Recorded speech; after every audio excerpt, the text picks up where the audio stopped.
Une enveloppe beige, fenêtre transparente, logo de la Direction générale des finances publiques dans le coin supérieur gauche. Christophe Renard, 51 ans, technicien de maintenance dans une usine de plasturgie à Châlons en Champagne, l'a ouverte comme chaque année depuis 23 ans.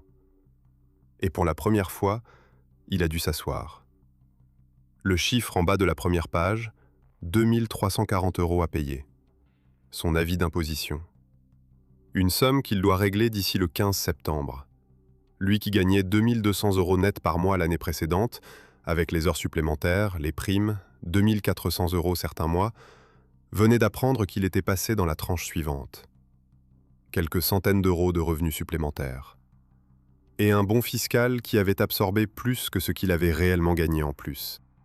Sa femme, Sophie, 48 ans, infirmière au centre hospitalier de Châlons, avait posé son tablier sur la chaise et regardé la lettre. Elle n'avait pas dit grand-chose. Elle avait juste demandé « On prend sur les vacances ou on ne part pas ?» Ils ne sont pas pauvres, ils ne sont pas riches. Ils sont exactement là où la société française dit que tout le monde devrait aspirer à être. La classe moyenne. Sauf que cette classe-là n'existe pas dans le droit français.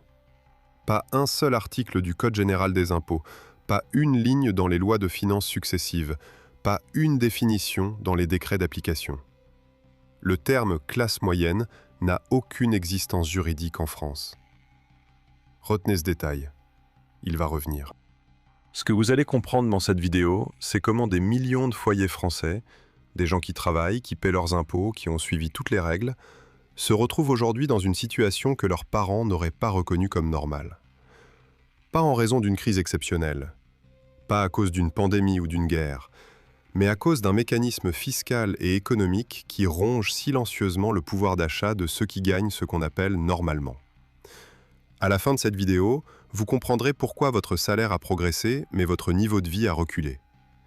Vous comprendrez exactement quels mécanismes ont rendu cela possible. Et vous comprendrez pourquoi la classe moyenne est précisément la catégorie que le système français est le moins équipé ou le moins motivé à protéger. Avant d'aller plus loin, retenez ce chiffre. 52. Il va revenir, plus tard. Et quand il reviendra, vous comprendrez pourquoi vous l'aviez toujours pressenti sans jamais pouvoir le nommer.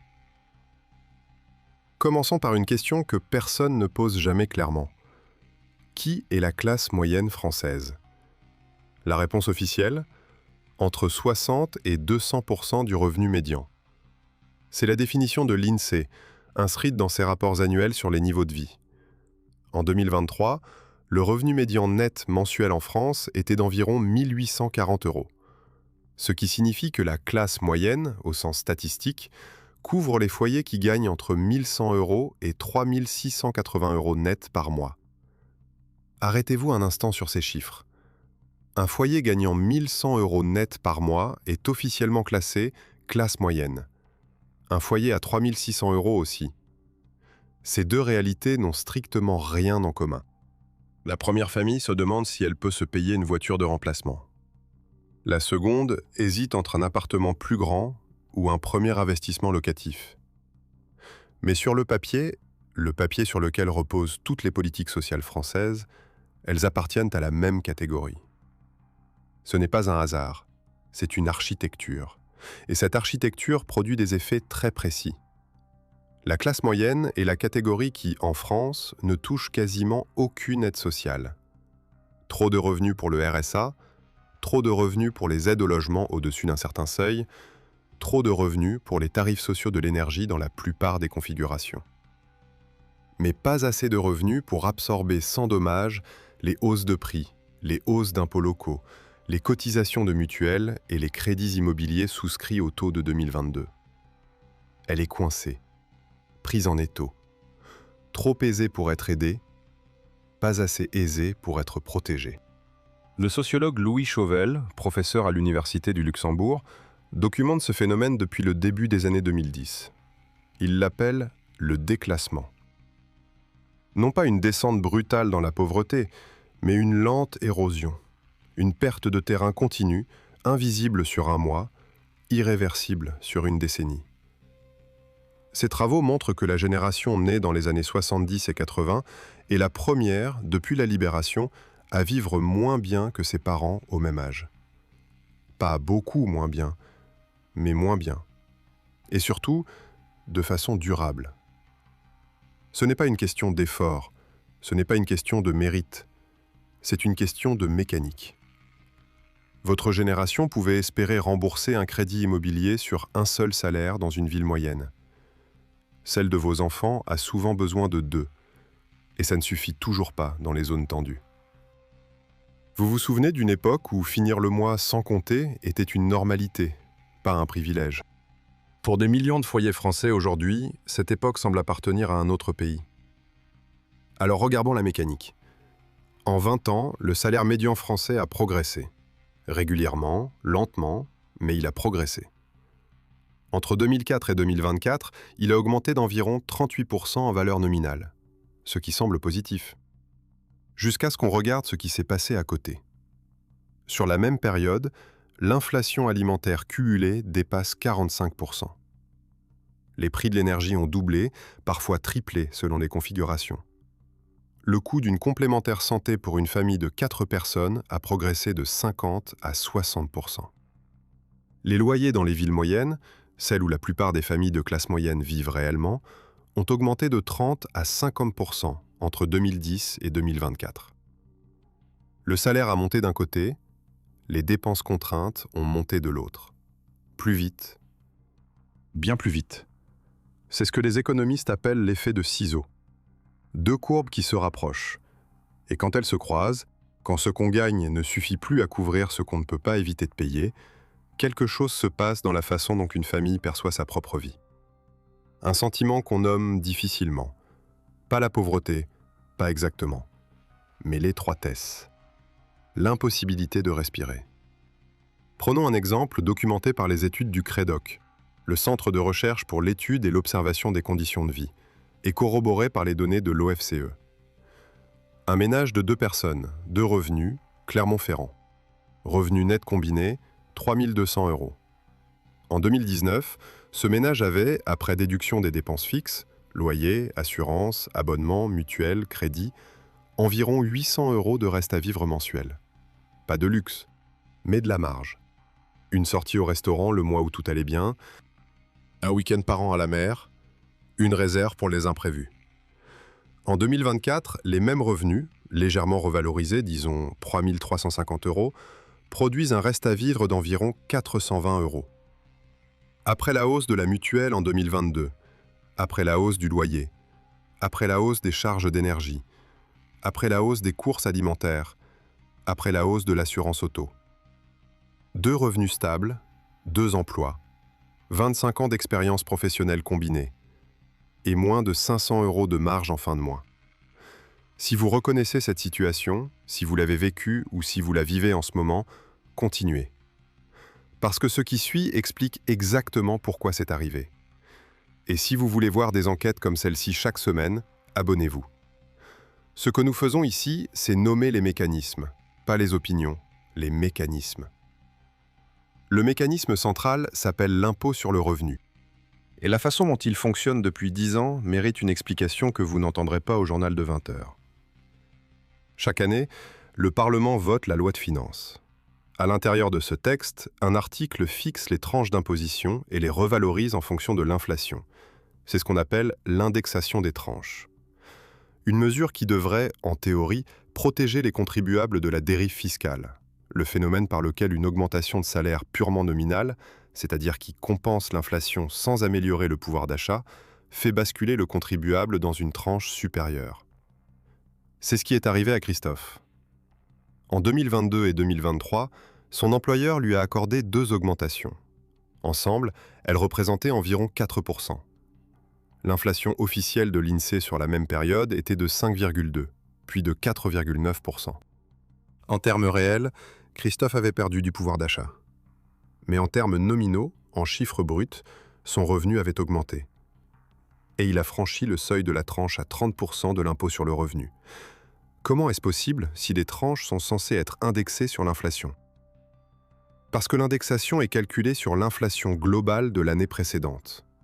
et que l'inflation que vivent les ménages de classe moyenne, celle des produits alimentaires, de l'énergie, des loyers, des mutuelles, est systématiquement supérieure à l'indice des prix à la consommation globale, qui intègre des biens dont ces ménages ne profitent pas de la même façon. Les prix des écrans plats qui baissent, les voyages en avion à bas coût, les appareils électroniques reconditionnés. L'outil de mesure est légèrement décalé par rapport à la réalité vécue. Ce décalage s'accumule chaque année. Sur 5 ans, il représente plusieurs points de pourcentage. Et ces points, c'est le seuil fiscal que des dizaines de milliers de ménages franchissent sans avoir réellement progressé. Ce n'est pas un scandale, c'est un mécanisme. Un mécanisme dont les effets sont documentés, prévisibles et connus de l'administration. Mais l'impôt sur le revenu, celui qu'on voit, celui qu'on reçoit par courrier, celui sur lequel on peut mettre un chiffre, n'est pas le prélèvement le plus lourd. Il existe en France un impôt dont presque personne ne perçoit le poids réel, parce qu'il est invisible sur la feuille de paie. Un impôt qui frappe exactement de la même façon le cadre à 4 000 € et le caissier au SMIC. Un impôt qui, par définition mathématique, représente une part plus importante des revenus des ménages moyens et modestes que des ménages aisés. La taxe sur la valeur ajoutée. Le taux normal est de 20% en France. C'est l'un des plus élevés de l'Union européenne. Il s'applique à la quasi-totalité des biens et services que vous consommez au quotidien. Les vêtements, les appareils ménagers, les produits d'entretien, les repas au restaurant, les abonnements, les travaux dans votre maison. Sur les produits alimentaires de base, le taux réduit de 5,5% s'applique.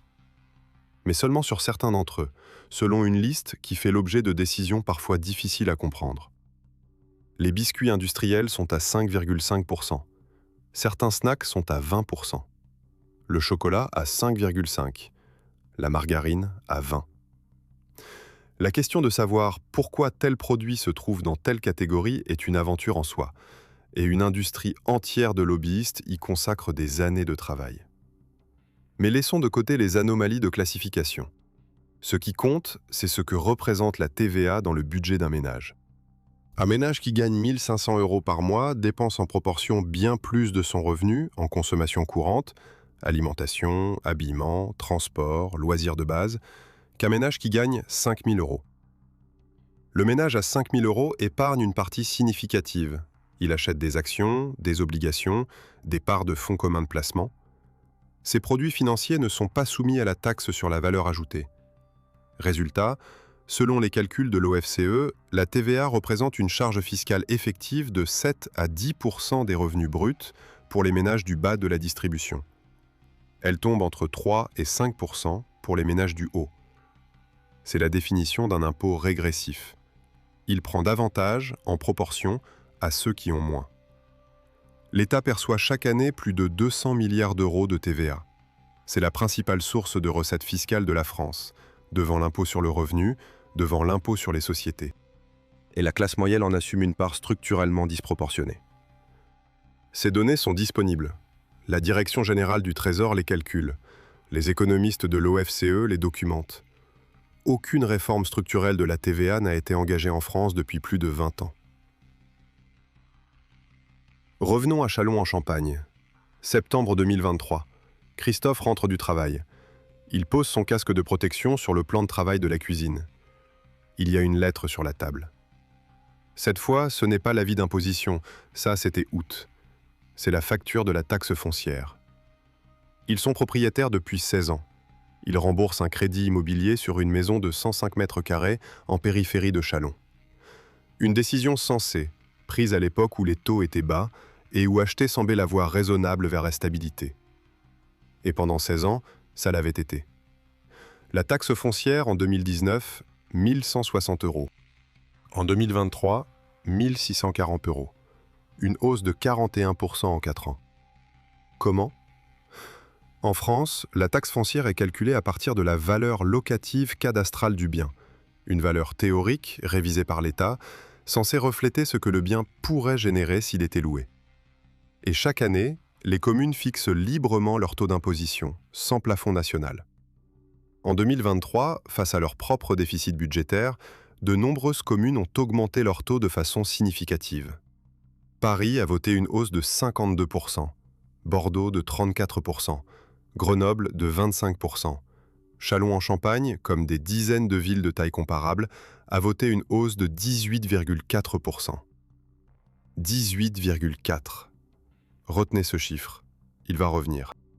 Pour Christophe et Sophie, cette hausse s'est ajoutée à la revalorisation annuelle de la base d'imposition, la valeur locative, elle aussi révisée par décret.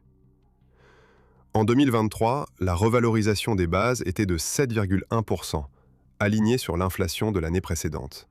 Donc, hausse du taux communal plus hausse de la base, un effet multiplicateur sur la facture finale.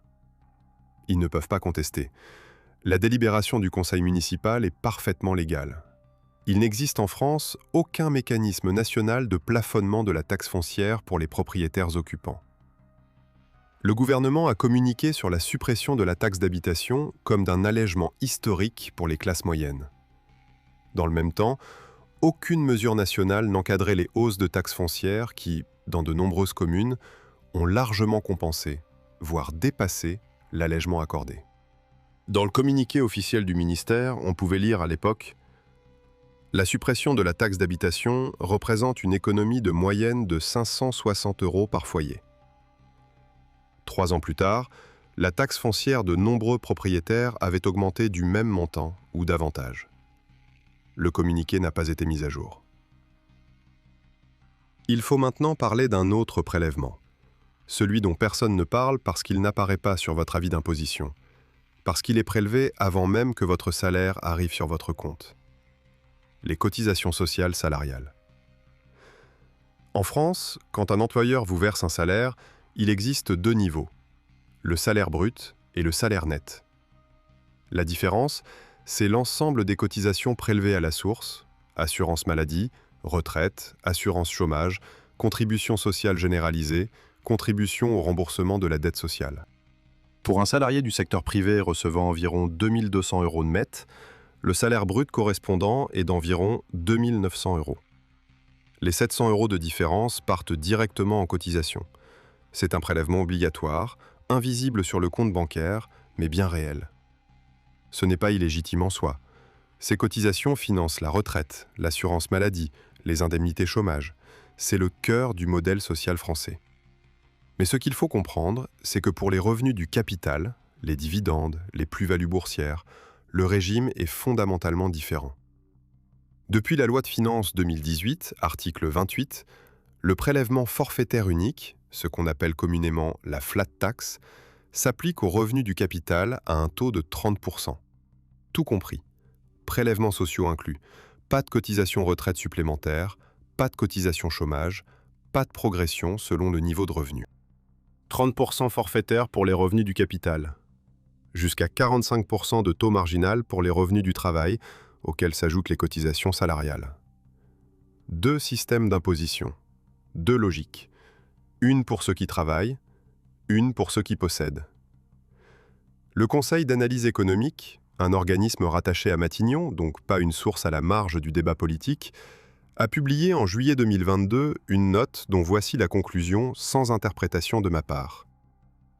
Le prélèvement forfaitaire unique a significativement réduit la charge fiscale sur les revenus du capital par rapport aux revenus du travail, créant une asymétrie dont bénéficient principalement les ménages des 2 derniers déciles de revenus. La note est disponible sur le site du gouvernement.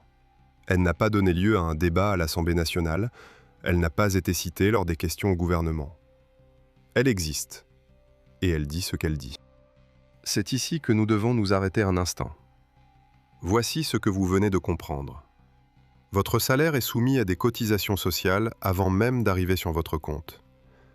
Il est ensuite imposé à l'impôt sur le revenu avec une indexation des tranches qui sous-estime régulièrement l'inflation que vous vivez réellement. Vos dépenses quotidiennes sont grevées d'une taxe sur la valeur ajoutée de 20% sur la plupart des produits non alimentaires, un taux identique quel que soit votre revenu. Et si vous êtes propriétaire, votre taxe foncière peut doubler en 4 ans par simple délibération de votre conseil municipal sans aucun plafond légal. Maintenant, la question que les économistes posent rarement de façon consolidée parce qu'elle est inconfortable. Combien payez-vous réellement ? Pas en proportion de votre salaire net, en proportion de ce que votre travail coûte réellement à votre employeur, c'est-à-dire de ce que votre travail génère dans l'économie. Pour un salarié du secteur privé recevant 2 200 € net, voici le calcul. Son employeur verse environ 3 900 € pour l'employé, salaire brut plus cotisation patronale, c'est le coût total du travail, la valeur économique réelle de ce que ce salarié produit pour son entreprise. Sur ces 3 900 €, le salarié reçoit 2 200 € net. Il paie environ 200 € d'impôt sur le revenu mensuel, environ 40 € de taxes foncières rapportées mensuellement, environ 60 € de TVA sur les dépenses courantes non alimentaires, environ 50 € de taxes intérieures de consommation sur les produits énergétiques intégrés dans chaque plein d'essence. Résultat, de ces 3 900 € que son travail génère réellement dans l'économie, environ 2 000 € arrivent sur son compte pour financer sa vie. Les 1 900 restants partent sous toutes les formes de prélèvements obligatoires. C'est à peu près 52%. 52. C'est le chiffre que j'avais demandé de retenir. Et voilà ce qu'il signifie. Pour chaque euro que votre travail génère réellement dans l'économie française, vous en récupérez moins d'1 sur 2. Est-ce trop? Est-ce légitime au regard des services collectifs financés? Ce n'est pas à cette vidéo de trancher. Ce que cette vidéo peut faire, c'est vous donner le chiffre réel, celui qu'on ne vous donne jamais sous cette forme consolidée, pour que vous formiez votre propre jugement. À Épinal, dans les Vosges, il y a une salle d'attente dans une caisse d'allocation familiale. Un mardi matin, 10h30, une quinzaine de personnes. Parmi elles, une femme d'une 50aine d'années, pull en laine beige, cartable posé sur les genoux. Elle vient demander ce à quoi elle a droit. Elle est assistante de direction dans une PME spécialisée dans l'impression industrielle. Son mari est chauffeur de car scolaire. Ensemble, environ 3 300 € net par mois. 2 enfants, dont l'aîné en licence à Nancy, 180 € de loyer en résidence universitaire, auxquels s'ajoutent 130 € d'aide au logement. Ce qui signifie que leur enfant leur coûte environ 500 € net par mois après aide. Elle vient demander une aide exceptionnelle pour une facture de dentiste, 560 €. Un bridge que la mutuelle rembourse partiellement, à hauteur de 180 €. La réponse de la CAF, au-dessus du plafond de ressources, pas éligible. Elle ressort avec son cartable et sans aide. Elle paie la facture en 3 fois. Elle décale le remplacement de la chaudière, prévu depuis 2 ans. Ce n'est pas une exception. C'est une configuration que les travailleurs sociaux voient plusieurs fois par semaine dans les villes moyennes françaises. Des gens qui travaillent, qui paient leurs impôts, qui ont suivi toutes les règles et qui se trouvent dans la zone aveugle du système. Trop pour être aidés, pas assez pour absorber les coûts sans scier. Il existe dans les couloirs de l'administration une expression que les experts emploient avec une neutralité troublante. L'effet de seuil. C'est le moment où gagner 1 € de plus vous fait perdre plusieurs euros d'aide. L'effet de seuil n'est pas un bug, c'est une caractéristique structurelle. Et dans certains cas, il atteint des proportions qui défient la logique ordinaire. Voici un exemple documenté par l'IGAS, l'Inspection générale des affaires sociales, dans son rapport de novembre 2022 sur les effets du système de prestations sociales sur les incitations au travail. Une famille monoparentale, un enfant, revenu d'activité de 1 600 € net par mois. Aide reçue, aide au logement, complément familial, prime d'activité. Revenu disponible total après aide, 2 060 € environ. Si cette même personne obtient une augmentation et passe à 1 800 € net par mois, soit 200 € de plus, un effort de son employeur, une reconnaissance de son travail, elle perd l'éligibilité partielle à la prime d'activité et voit son aide au logement diminuer automatiquement. Revenu disponible réel après recalcul des aides, environ 2 030 €. Elle a gagné 200 € bruts supplémentaires par mois. Elle se retrouve avec 30 € de moins en pouvoir d'achat réel. L'IGAS l'écrit sans ambiguïté dans ce rapport. Les effets de seuil créent des situations où la progression salariale ne se traduit pas, voire se traduit négativement en termes de revenus disponibles pour les ménages à revenus intermédiaires. Le rapport est signé, il est daté, il est accessible sur le site de l'inspection. Il n'a donné lieu à aucune réforme structurelle à ce jour. Il y a une ville que je veux mentionner, Guéret, dans la Creuse. 22 000 habitants, ville-préfecture. L'une des communes les plus touchées par la désertification des services publics et médicaux en France métropolitaine. À Guéret, le salaire médian tourne autour de 1 500 € net par mois, inférieur à la médiane nationale. Le coût de l'alimentaire et des loyers y est plus bas que dans les grandes villes. Mais ce que les modèles économiques calculent rarement, c'est le coût de la distance. Il n'y a pas de spécialiste accessible sans délai dans un rayon de 50 km pour la plupart des disciplines médicales. Pour consulter un dermatologue, un rhumatologue ou un ophtalmologue, il faut prévoir le déplacement. Pour travailler, il faut une voiture. Le coût annuel moyen d'un véhicule, achat amorti, assurance, entretien, carburant, tourne autour de 6 000 € pour un modèle raisonnable. Là où un habitant de Lyon ou de Bordeaux peut se passer de voiture, l'habitant de Guéret, lui, ne le peut pas. La voiture est un impôt géographique.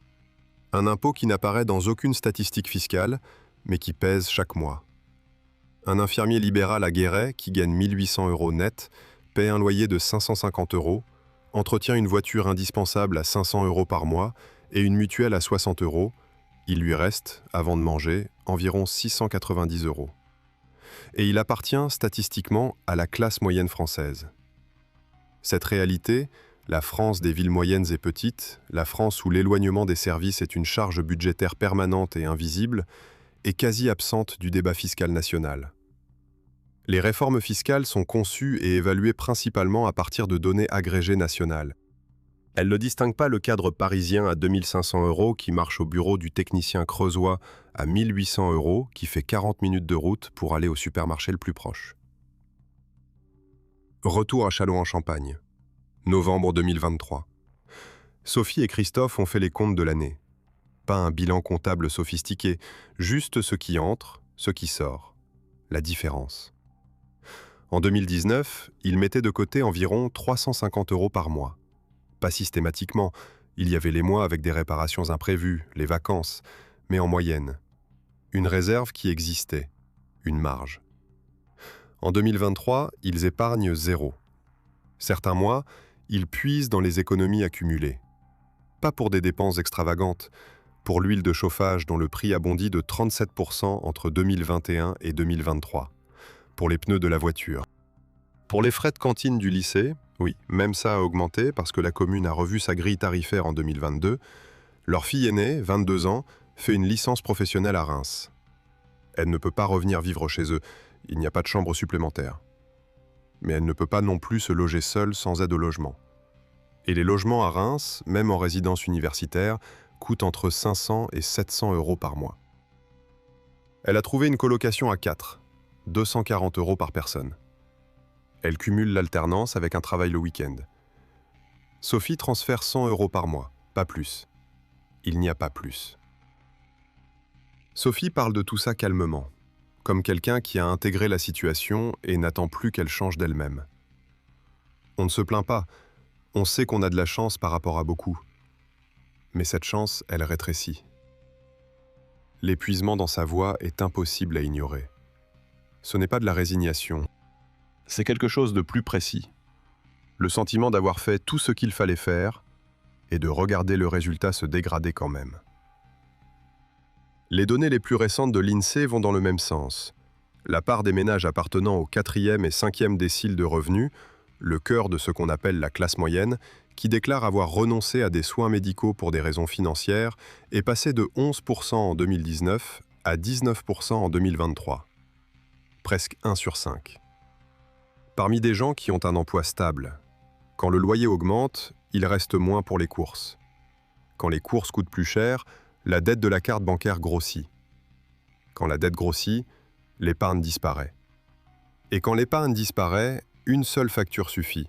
Un passage chez le dentiste, une réparation de chaudière, un pneu qui lâche, pour faire basculer une famille dans un déséquilibre qu'elle met des mois à résorber.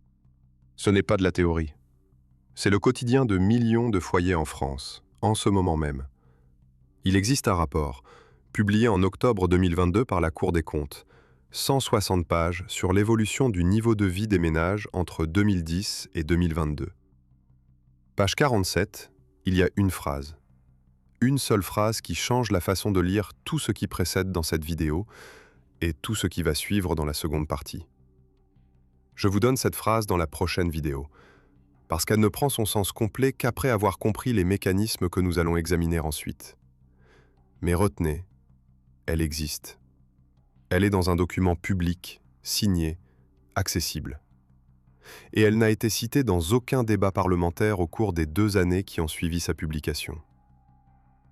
Dans la seconde partie, nous allons là où les chiffres deviennent des destins. Nous allons regarder ce qui se passe quand les mécanismes que vous venez de comprendre s'accélèrent ensemble. Quand la somme de toutes ces érosions dépasse un seuil.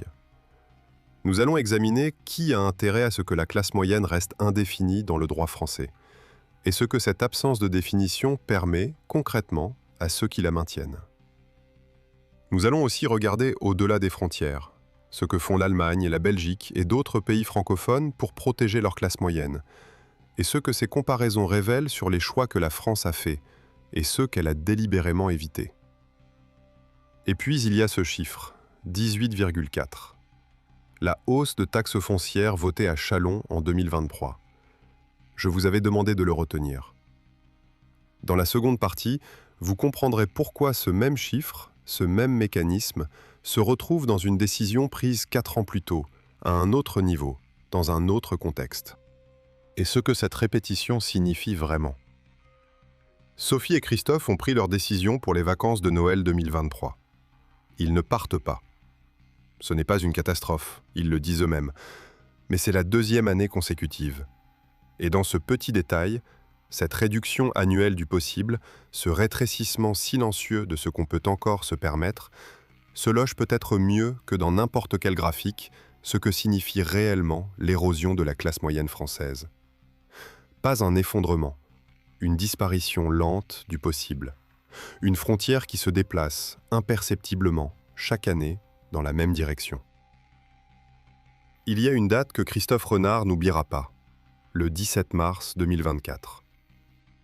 Ce matin-là, son responsable l'a convoqué dans une salle sans fenêtre, au fond du couloir administratif de l'usine.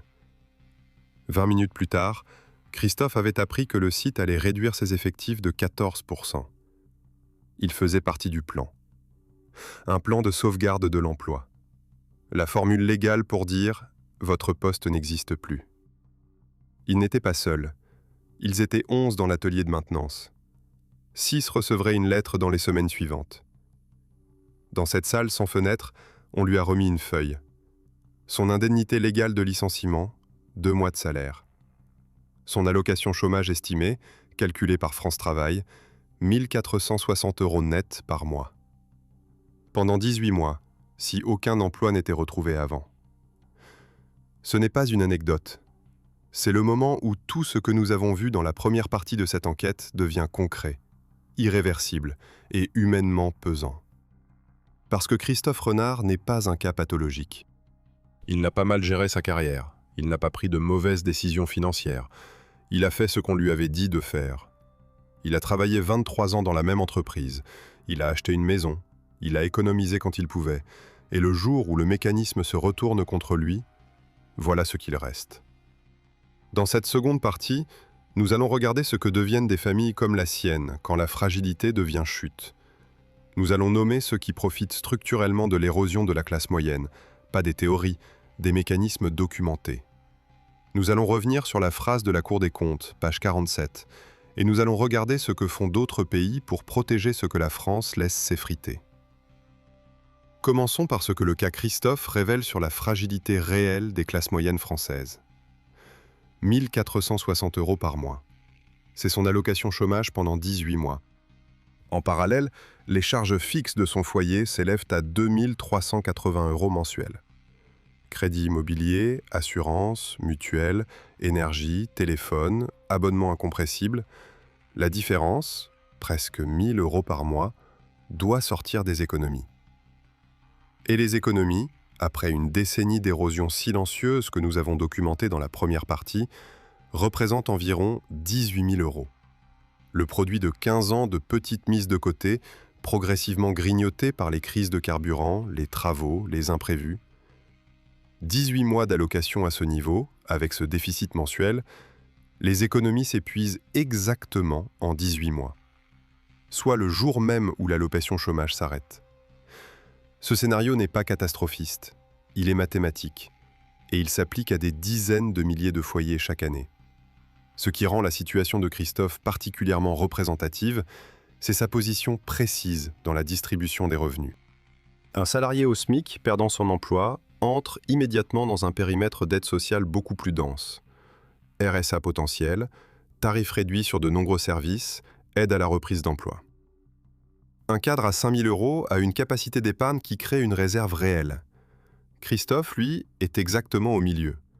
Trop de revenus pour les aides significatives quand il travaillait, pas assez d'épargne pour traverser une crise longue. Et une allocation chômage calculée sur son dernier salaire, qui lui donne une illusion de confort les premiers mois avant que la réalité arithmétique s'impose. Les économistes de l'OFCE, dans leur note de conjoncture de septembre 2023, ont un nom pour cette configuration. La trappe à classe moyenne. Ce n'est pas la trappe à pauvreté, celle qui pénalise le retour à l'emploi pour les allocataires de minima sociaux. C'est une trappe symétrique et inversée, celle qui pénalise la prise de risque, le changement de vie, la reconversion. Parce que pour les ménages moyens, tout déficit de revenus, même temporaire, se traduit immédiatement par une érosion irréversible de la réserve. À Metz, dans la Moselle, Laurent Mercier, 53 ans, a vécu quelque chose d'analogue, mais sans licenciement. Laurent est technicien informatique dans une structure de service aux collectivités. Il n'a pas perdu son emploi. Il a perdu sa capacité à progresser. Son employeur a gelé les augmentations en 2022, invoquant la contrainte budgétaire. En 2023, revalorisation de 2%. En 2024, 1%. Sur la même période, la Maïf a augmenté sa prime d'assurance habitation de 8%. Sa mutuelle santé, une mutuelle familiale couvrant sa femme et ses 2 enfants, a augmenté de 12,4%. La taxe foncière de sa maison de Voipy, en périphérie de Metz, a progressé de 22% en 2 ans. Laurent n'a perdu aucun revenu. Il a simplement cessé de gagner ce qu'il pensait gagner. Et il me dit quelque chose que j'entends souvent dans ces conversations. Je ne comprends pas ce qui s'est passé. J'ai fait exactement ce que j'étais censé faire. Cette phrase, « j'ai fait exactement ce que j'étais censé faire », revient comme un refrain dans les familles de classe moyenne que nous avons rencontrées pour cette enquête. Elle dit quelque chose d'essentiel sur ce que le contrat implicite entre la société française et ses classes moyennes était censé garantir. Travaillez, payez vos impôts, achetez votre logement, cotisez pour votre retraite. En échange, la stabilité. Une légère progression peut-être, mais au moins la stabilité. Ce contrat n'a pas été officiellement résilié. Il s'est simplement effrité, progressivement, sans annonce. Si vous suivez ce travail depuis la première partie, merci d'être encore là, ce que vous êtes en train de regarder, c'est une enquête sur des mécanismes que personne n'a intérêt à mettre sous les projecteurs. Si ce type d'analyse vous semble utile, abonnez-vous maintenant. C'est ce qui nous permet de continuer. Et dites-nous en commentaire, Laurent, Christophe, la femme d'Épinal, est-ce que c'est votre histoire aussi? Parce que plus nous recevons de témoignages concrets, plus les prochaines enquêtes peuvent être précises. Posons maintenant la question que cette vidéo a évité jusqu'ici, délibérément. Parce qu'il fallait d'abord comprendre les mécanismes avant d'en identifier les bénéficiaires. Qui profite de l'érosion de la classe moyenne française? Cette question mérite d'être prise au sérieux. Non comme une rhétorique conspiratrice, mais comme une analyse économique ordinaire. Pour chaque flux de valeur qui quitte le pouvoir d'achat d'un ménage, il existe quelqu'un qui le reçoit. C'est de la comptabilité, pas de la politique. Premier flux, la TVA. Plus de 200 milliards d'euros par an, perçus par l'État. Et à l'intérieur de l'État, redistribués. La question n'est pas de savoir si la TVA est légitime, elle finance des services réels. La question est de savoir pourquoi son incidence régressive sur les classes moyennes n'est jamais intégrée dans les débats sur la répartition fiscale. La réponse est comptable. Modifier la structure de la TVA, en augmentant les taux sur les produits de luxe et en abaissant les taux sur les produits courants, créerait des perdants précis et organisés. Les bénéficiaires d'un taux bas seraient des millions de ménages dispersés et silencieux. Les perdants seraient des industries avec des représentants permanents à Bruxelles et à Paris. Deuxième flux, l'immobilier. L'inflation des prix immobiliers depuis 2005 a massivement redistribué de la richesse des non-propriétaires vers les propriétaires. Et parmi les propriétaires, vers ceux qui possèdent plusieurs biens. Un ménage qui a acheté en 2005 à Bordeaux pour 160 000 € et qui revendait en 2023 à 420 000 € a réalisé une plus-value de 260 000 €. Exonéré d'impôt sur le revenu pour la résidence principale, une règle fiscale dont les classes moyennes propriétaires ont effectivement profité, mais dont les multipropriétaires ont profité de façon infiniment plus concentrée. Pendant ce temps, la génération née à partir de 1985, qui n'a pas pu acheter dans les années 2000, parce qu'elle n'avait pas encore les revenus, se retrouve aujourd'hui soit locataire à vie dans les zones tendues, soit propriétaire avec des crédits contractés au taux de 2022, entre 3 et 4,5%. L'immobilier a redistribué la richesse. Pas de façon démocratique, en faveur de ceux qui avaient déjà. Troisième flux, les marchés financiers. Depuis l'introduction du prélèvement forfaitaire unique en 2018, l'article 28 de la loi de finances que nous avons mentionné dans la première partie, les revenus du capital sont taxés à 30% forfaitaire. Pour un ménage dont la fortune financière génère 100 000 € de dividendes annuels, la charge fiscale effective est de 30 000 €. Pour un salarié qui gagne 100 000 € bruts de revenus du travail, la charge fiscale, cotisation patronale incluse, dépasse 50%. Le Conseil d'analyse économique, dans la note que nous avons citée, précise que les 2 derniers déciles de la distribution des richesses, c'est-à-dire les 20% les plus aisés, détiennent environ 62% des actifs financiers en France. Ce sont eux les principaux bénéficiaires du prélèvement forfaitaire unique. Ce sont leurs dividendes et leurs plus-values qui bénéficient du taux réduit. La classe moyenne, elle, n'a généralement pas de portefeuille financier significatif. Elle a une maison, souvent avec un crédit dessus. Elle a un livret A à un taux réel négatif pendant 5 ans entre 2017 et 2022, et une retraite future sur laquelle elle n'a aucune visibilité. Parlons de la retraite. À Limoges, Claudine Fabre, 61 ans, ancienne aide-soignante reconvertie en assistante administrative après une blessure au dos en 2017. Elle pensait partir à la retraite à 62 ans. La réforme de 2023 a repoussé son âge légal à 64 ans. 2 années supplémentaires de cotisation. Mais surtout, quand elle a demandé une simulation à son organisme de retraite, ce qu'elle a reçu l'a laissé sans voix. Sa retraite estimée, 1 200 € bruts par mois. Ce qui correspond, après prélèvement, à environ 1 100 € net. Elle avait toujours supposé, vaguement, que sa retraite serait aux alentours de son salaire actuel. Son salaire actuel, 1 940 € net. L'écart est de 43%. Comment est-ce possible? Elle a cotisé pendant 39 ans. Elle n'a pas de trou dans sa carrière, excepté 3 ans de temps partiel quand ses enfants étaient jeunes. La réponse est dans la mécanique du régime général. La retraite de base est calculée sur les 25 meilleures années de salaire, revalorisées selon l'inflation. Mais pour Claudine, les 25 meilleures années incluent sa période d'aide-soignante, dont les salaires restaient modestes. Et la revalorisation des droits acquis, l'indexation annuelle des pensions sur l'inflation, a été moins généreuse que l'évolution réelle des salaires depuis les années 2010.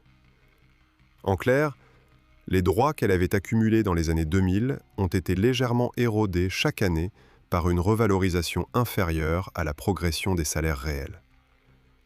Sur 20 ans, cela représente plusieurs dizaines de points de pouvoir d'achat perdus sur ces droits acquis. La réforme du mode de calcul des retraites, qui est passée dans les débats de 2023 presque inaperçue par rapport à la question de l'âge légal, prévoyait une modification de ce mécanisme de revalorisation. Le débat a été entièrement absorbé par la question des 62 contre 64 ans. La question de la valeur réelle des droits accumulés a à peine été posée au grand public. Il existe un document, publié en octobre 2022, 160 pages. La Cour des comptes, l'institution indépendante qui contrôle les comptes de l'État français, titre « Fiscalité et redistribution entre 2010 et 2022, une décennie de transformation ». Page 47. la phrase que j'avais promise. La voici, dans la formulation exacte du rapport.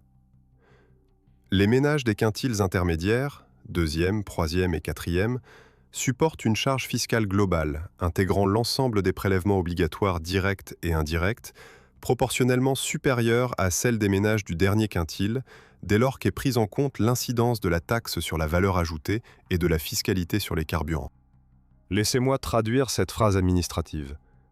Les ménages du dernier quintile, les 20% les plus aisés, paient en proportion de leurs revenus globaux moins d'impôts que les ménages du milieu, les classes moyennes. Pas moins en valeur absolue, moins en proportion. Ce n'est pas une opinion. C'est le résultat d'un audit de l'institution chargée de contrôler les comptes de la République française. Le mécanisme derrière cette phrase, vous le connaissez maintenant. C'est la combinaison de la TVA régressive, du prélèvement forfaitaire unique sur les revenus du capital, de la TICPE sur les carburants, qui frappe proportionnellement plus les ménages qui n'ont pas le choix de ne pas rouler, et du plafond de la sécurité sociale qui fait que les cotisations sociales ne sont plus proportionnelles au-delà d'un certain seuil. Ce rapport existe depuis octobre 2022. Il a été déposé sur le bureau du Premier ministre. Il a été transmis à la Commission des finances de l'Assemblée nationale. Aucune question parlementaire ne l'a cité en séance. Aucun projet de loi de finances n'en a tiré une conséquence structurelle. Ce n'est pas un secret. C'est quelque chose de plus inconfortable qu'un secret. C'est une réalité connue, documentée et laissée sans suite. Revenons aux chiffres que je vous avais demandé de retenir dans la première partie. 18,4. La hausse de la taxe foncière votée par Châlons-en-Champagne en 2023. Pour comprendre d'où vient ce chiffre, il faut remonter 4 ans en arrière. En 2019, le gouvernement met en œuvre la première phase de suppression de la taxe d'habitation. Un allègement présenté comme historique pour les classes moyennes. 80% des ménages n'auront plus de taxe d'habitation d'ici 2020. La promesse est tenue sur le plan légal. Mais la taxe d'habitation représentait une part significative des recettes fiscales des communes. Les communes ont été partiellement compensées par l'État, via un mécanisme de transfert d'une fraction de la taxe sur la valeur ajoutée nationale, et via la récupération de la part de taxe foncière qui revenait auparavant au département. Ce mécanisme, prévu à l'article 1609 non-C du Code général des impôts et modifié par la loi de finances 2020, est un chef-d'œuvre de complexité administrative. Le problème, la compensation n'est pas dynamique de la même façon que la taxe qu'elle remplace. La taxe d'habitation évoluait avec les décisions communales. La compensation de l'État est plus rigide, plus lente à s'adapter aux besoins réels des collectivités. Et quand les communes ont vu leurs charges augmenter, énergie, salaire des fonctionnaires territoriaux revalorisés, entretien des infrastructures, elles n'avaient qu'un levier fiscal qui restait dans leurs mains. La taxe foncière. 18,4% à Châlons, 52% à Paris, 34% à Bordeaux. Ces chiffres sont la conséquence directe de la suppression de la taxe d'habitation. L'allègement fiscal accordé aux locataires et aux propriétaires occupants modestes s'est partiellement transformé en surcharge pour les propriétaires, qui appartiennent en grande majorité aux classes moyennes établies, celles qui ont acheté dans les années 2000 et 2010. Ce n'est pas une erreur de pilotage. C'est le résultat prévisible d'une réforme qui a déplacé la charge fiscale sans la réduire. Et personne, dans aucun des discours officiels sur la suppression de la taxe d'habitation, n'a expliqué ce mécanisme de transfert. L'annonce était simple, vous gagnez. La réalité était plus complexe. Certains d'entre vous gagnent quelques années, puis reperdent sous une autre forme. Que fait-on ailleurs ? C'est la question que je veux poser maintenant. Non pas pour suggérer qu'il existe un modèle parfait quelque part, mais parce que la comparaison internationale est l'outil le plus efficace pour révéler ce qui relève de la contrainte universelle et ce qui relève du choix. L'Allemagne. En Allemagne, le système d'imposition sur le revenu est progressif, comme en France. Mais il intègre un mécanisme que le droit fiscal allemand appelle le Grundfreibetrag, le montant exonéré de base, qui est réévalué chaque année non seulement sur l'inflation, mais aussi en tenant compte d'un rapport annuel du gouvernement sur le minimum vital. En 2023, ce seuil s'élevait à 10 908 € annuels pour une personne seule. En France, Le seuil comparable est inférieur de plusieurs centaines d'euros en proportion et sa revalorisation est moins automatiquement liée à l'évolution du coût réel de la vie. Plus significatif encore, l'Allemagne n'a pas de taxe sur la valeur ajoutée aussi uniformément appliquée. Le taux réduit de 7% couvre une gamme de produits et services bien plus large qu'en France, incluant notamment les services culturels et une partie plus étendue de l'alimentation. L'incidence régressive de la TVA y est structurellement atténuée. Sur les retraites, la comparaison est encore plus saisissante. Le système de retraite allemand intègre depuis 2019 la Grundrente, une majoration de pension pour les personnes ayant cotisé pendant plus de 33 ans, mais avec de faibles salaires. Elle bénéficie principalement aux travailleurs des classes moyennes inférieures, particulièrement aux femmes ayant eu des carrières à temps partiel. La France a tenté une réforme similaire avec la garantie de retraite minimale, dont les résultats ont été jugés insuffisants par la Cour des comptes elle-même. La différence essentielle n'est pas que l'Allemagne aurait trouvé une solution miracle, elle est dans la conception du problème. En Allemagne, la question de la pression fiscale sur les revenus intermédiaires est traitée comme un problème structurel à gérer activement, année après année, dans les lois de finances. En France, elle est traitée comme une donnée de fond, regrettable peut-être, mais non prioritaire. La Belgique offre un autre éclairage.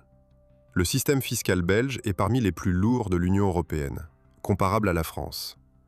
Mais la Belgique a développé au fil des années un instrument que les économistes appellent le bonus à l'emploi, une réduction de cotisations sociales personnelles pour les salariés à revenus faibles et moyens qui augmentent leurs revenus disponibles nets sans coût direct sur le budget de la sécurité sociale, mais au prix d'une réduction d'autres recettes fiscales.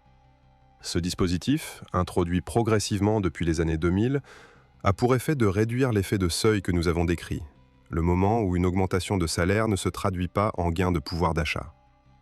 Il ne le supprime pas, mais il l'atténue de façon mesurable.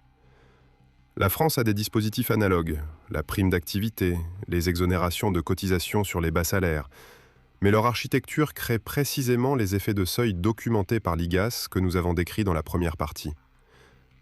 Le mécanisme belge est conçu différemment. Il atténue la pente de transition, il ne crée pas de falaise. Ce qu'il faut retenir de ces comparaisons, ce n'est pas que la France fait tout mal.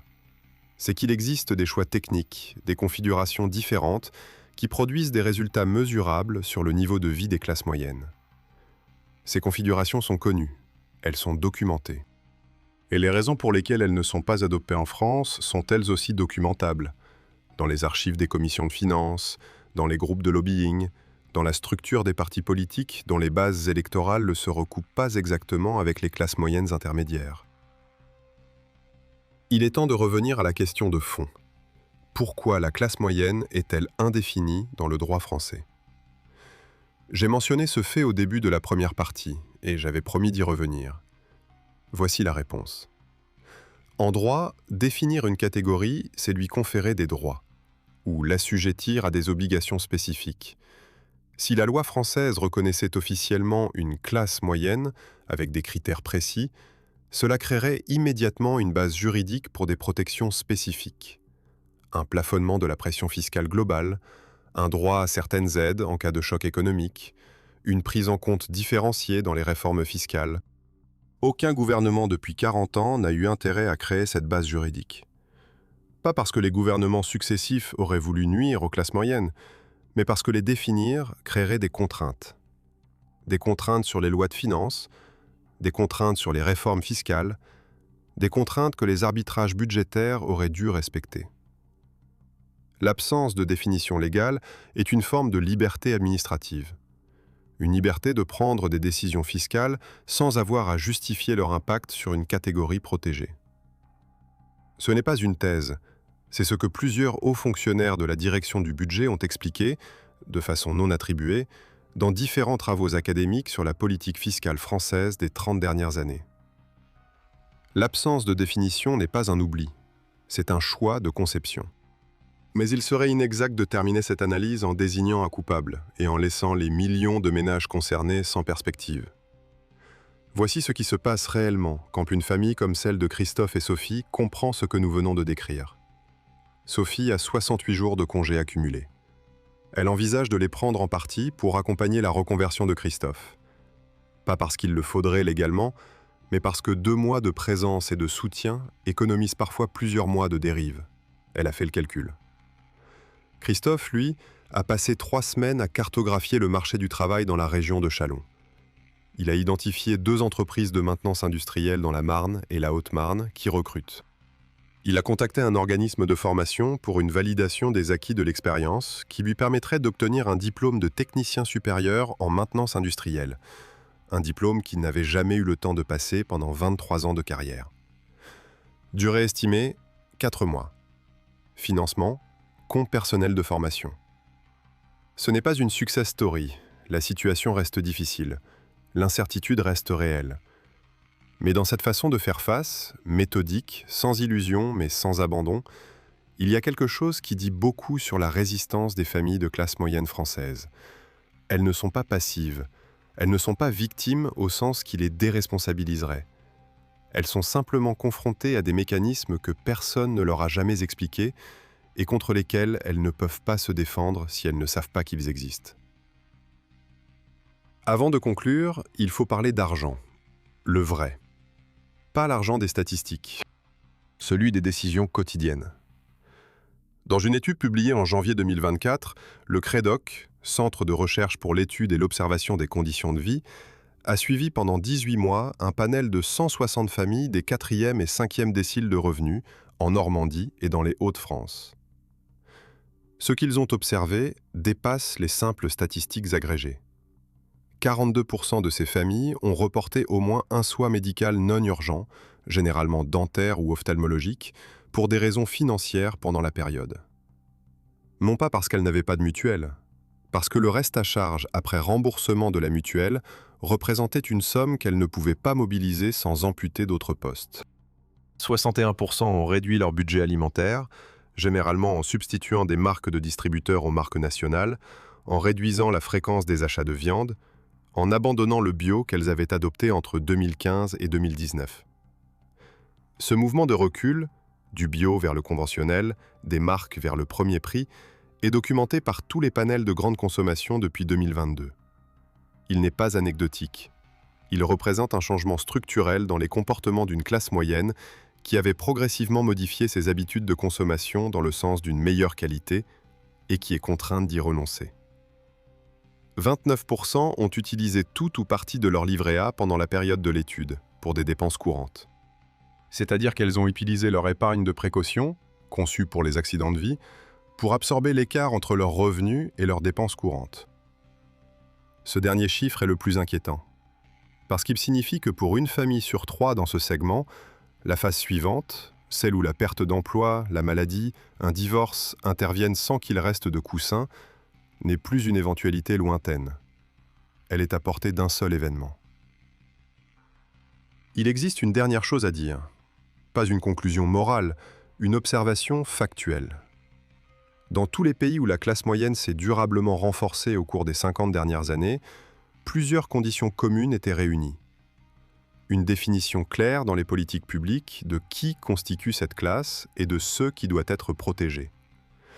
Un mécanisme de plafonnement ou de compensation de la pression fiscale globale pour les revenus intermédiaires.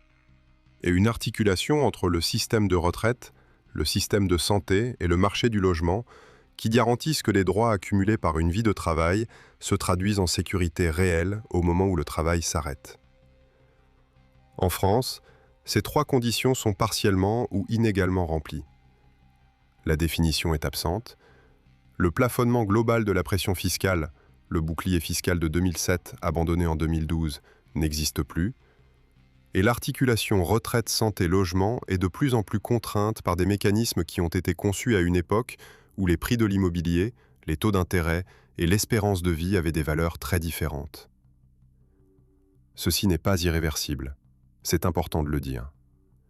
La Finlande a réformé structurellement sa fiscalité sur les classes moyennes au milieu des années 2000, après avoir documenté exactement les effets décrits dans cette vidéo. Les Pays-Bas ont revu 2 fois en 10 ans leur mécanisme d'indexation des tranches d'imposition. Le Portugal, après la crise de 2011, a développé des instruments spécifiques de soutien aux revenus des ménages intermédiaires que des économistes de l'OCDE citent aujourd'hui comme des exemples d'adaptation réussie. Ce sont des choix techniques, complexes, qui nécessitent une volonté politique et une capacité administrative. Mais des choix, pas des fatalités. Sophie et Christophe ont passé un samedi de juin à faire quelque chose qu'ils n'avaient pas fait depuis longtemps. Ils sont allés au marché. Pas pour acheter, pas parce qu'ils avaient le budget, mais parce que Sophie avait besoin d'air et Christophe de mouvement. Ils ont bu un café à la terrasse d'un bistrot de la Grand Place, 4,50 € pour 2 expressos. Christophe a payé en monnaie. Il m'a dit, en partant, « La semaine prochaine, j'ai un entretien. » Ce n'est pas une fin heureuse. Ce n'est pas une fin malheureuse. C'est la réalité d'une famille qui fait ce qu'elle peut avec ce qu'il y a. Une famille qui n'est pas cassée, qui n'a pas abandonné, mais qui marche sur un sol qui a changé sous ses pieds, progressivement, sans que personne ne lui ait annoncé. Nous leur devons au minimum de nommer ce sol, de dire ce qu'il est fait, et de dire, avec précision, qui a décidé de le construire ainsi. C'est ce à quoi cette chaîne s'engage. Enquête après enquête, mécanisme après mécanisme, sans simplification, sans coupable désigné à l'avance, mais sans complaisance non plus. Si vous avez regardé ces 2 parties jusqu'ici, vous avez fait quelque chose que la plupart des gens n'ont pas le temps ou l'occasion de faire. Comprendre, dans le détail, comment fonctionnent les engrenages qui façonnent votre vie économique. Ce savoir est réel. Il ne résout pas tout, mais il change la façon dont on peut agir, poser des questions, voter, choisir. Abonnez-vous. Partagez cette vidéo avec quelqu'un dont la situation ressemble à celle de Christophe ou de Sophie. Laissez un commentaire avec votre propre expérience, votre ville, votre métier, votre chiffre. Parce que cette enquête n'est pas terminée. Elle n'est pas terminée tant que les mécanismes que nous avons décrits continuent de fonctionner sans être nommés. Et ils continuent.